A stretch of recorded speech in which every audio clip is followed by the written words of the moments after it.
দাগ হয়ে যায়। এক্সট্রা আমি প্রো টেপার লাগিয়ে, গোপ্রোটা এত ল্যাগ করে, মাঝে মাঝে তো অনই হয় না, আবার এখন দেখছি অন হয়ে আবার অফও হচ্ছে না।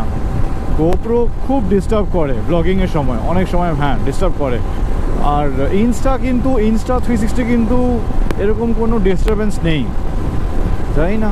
যাই হোক, হাইওয়েতে উঠলাম, একদম একটা স্পিডে যাচ্ছি, কোনো ক্লাচ না, কোনো ট্রাফিক নেই, বেশ ভালোই লাগছে।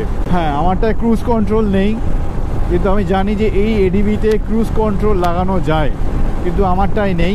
Without cruise control also easily, যেরকম আগে অ্যাপাচে নিয়ে ঘুরেছি, চালিয়েছি, সেমভাবে এডিবিকে নিয়েও ঘুরছি। ক্রুজ কন্ট্রোল নেই বলে এরকম কোনো ব্যাপার নেই যে খুব অসুবিধা হচ্ছে, একদমই না। সবে কোলাঘাট আসলাম, তো এটা হচ্ছে কোলাঘাট ব্রিজ। একটু দাঁড়াতে হয় না আসলে, কফি খেতে খুব ইচ্ছা করছে, তো কফি খেয়ে আবার স্টার্ট দেবো।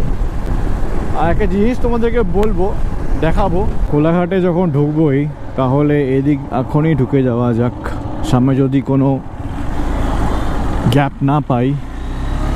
আমি যেটাতে যাই ওটাতে যাব, কি না, আনন্দ। তো এখন আমি আছি আনন্দ রেস্টুরেন্টে, এখানে জাস্ট কফি খেলাম, কফি খেয়ে এবার বেরিয়ে যাবো। আর একটা জিনিস তোমাদের দেখাচ্ছি, 2 দিন আগে আমার এই উডল্যান্ডটা আসে। কি হয়, গিয়ার মারার সময় না এখানটাতে, জুতোর এখানে একটা দাগ হয়ে যায়, প্লাস কি ছিঁড়েও যায় বাজেভাবে।